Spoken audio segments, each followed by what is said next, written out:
the name of Allah, the most gracious, the most merciful. Peace and blessings upon all of you, my dear friends and respected viewers. Today we are about to embark on a journey to one of the most fascinating, mysterious, and spiritually rich lands in the world. A country whose soil has witnessed prophets, kings, saints, and warriors.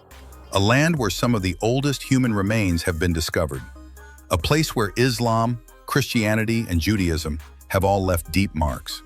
This country is the birthplace of coffee, the homeland of Bilal ibn Rabah, Raya, and the first refuge for Muslims in the early days of Islam. It is the land of the Queen of Sheba and the realm of the mighty Aksumite Empire. My dear viewers, today we are traveling to Ethiopia. Before we begin, I kindly request you to show your love for this video by giving it a like and sharing it with others. Because what I am about to share with you today is not just a travel guide, it is a journey through time, culture, and faith. The official name of Ethiopia is the Federal Democratic Republic of Ethiopia. Its capital is Addis Ababa, a city that also serves as the political capital of Africa, since it hosts the headquarters of the African Union. Ethiopia is a landlocked country in the Horn of Africa. It borders Eritrea to the north, Djibouti and Somalia to the east, Kenya to the south, South Sudan to the west, and Sudan to the northwest.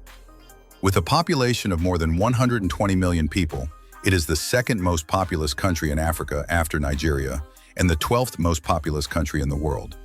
But unlike many African nations, Ethiopia was never colonized, except for a short Italian occupation from 1936 to 1941. This is why Ethiopians hold a special pride in their history and independence. The people here are diverse, with over 80 ethnic groups and more than 90 languages spoken. The majority belong to the Habesha people, a term that traces back thousands of years. Ethiopia is deeply spiritual.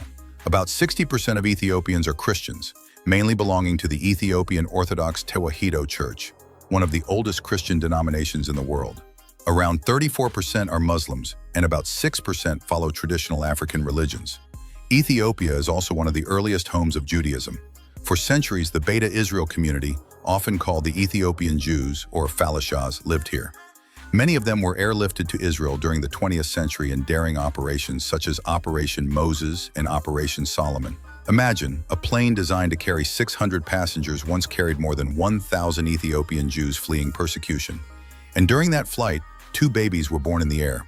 Subhanallah, what a moment in history. Ethiopia's cultural diversity is beyond imagination. Let me tell you about some of its fascinating tribes. The Mursi tribe, famous for their women who wear large clay lip plates as a sign of beauty and strength. The Hamar tribe, known for their unique bull jumping ceremony, where young men prove their manhood by leaping over bulls. The Surma tribe. Their warriors paint themselves with white clay patterns before important ceremonies. But beware, these tribes live in remote valleys, and life there is very different. Twins, for example, are sometimes considered a bad omen. Names are not given in the way we know. Instead, children carry their father's name as their surname. Even Ethiopia's calendar is different. They follow the Ethiopian calendar, which is 7 to 8 years behind the Gregorian calendar and has 13 months, 12 of 30 days each, and one short month of just 5 or 6 days. That means Ethiopians celebrated the year 2000 in 2007 of our calendar.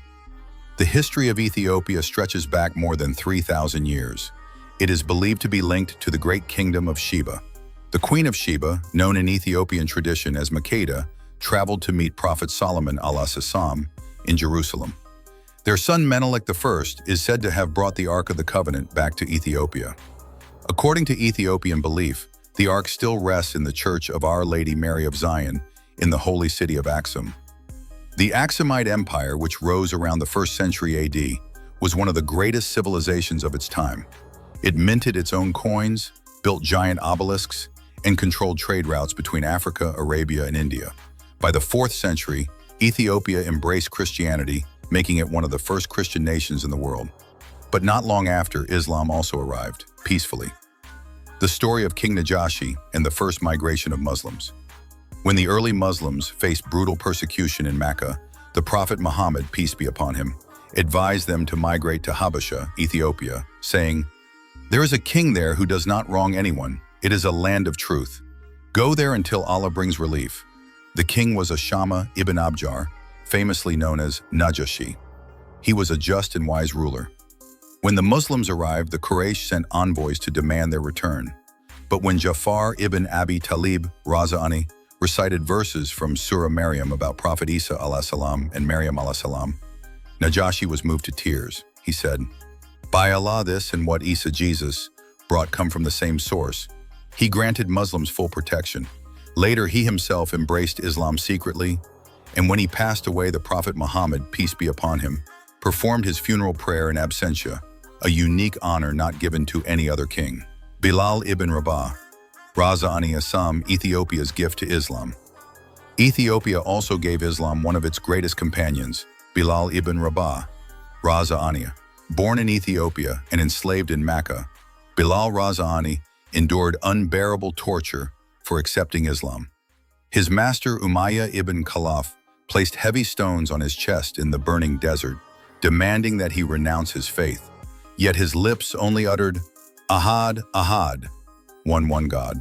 Freed by Abu Bakr, Rayasha, Bilal became the first muezzin of Islam, calling believers to prayer in the presence of the Prophet, peace be upon him.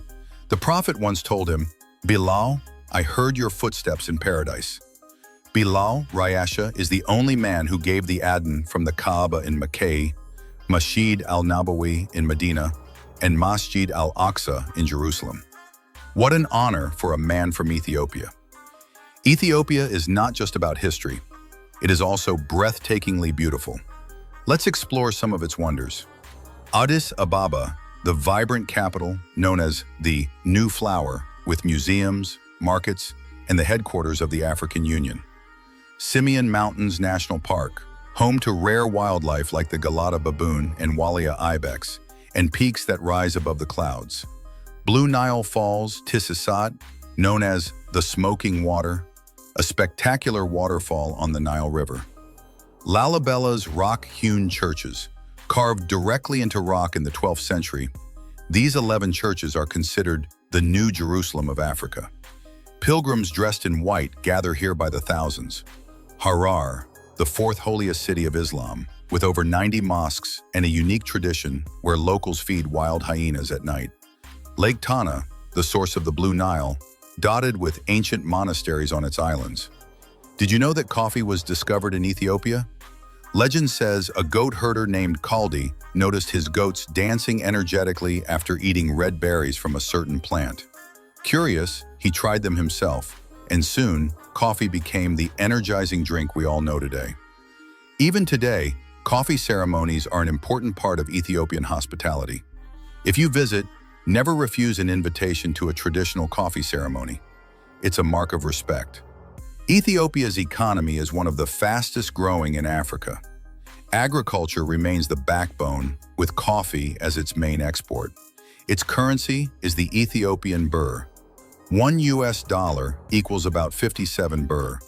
But poverty is still widespread, and Ethiopia faces challenges like drought, political conflicts, and migration. Yet despite all odds, Ethiopians are proud of their resilience and heritage.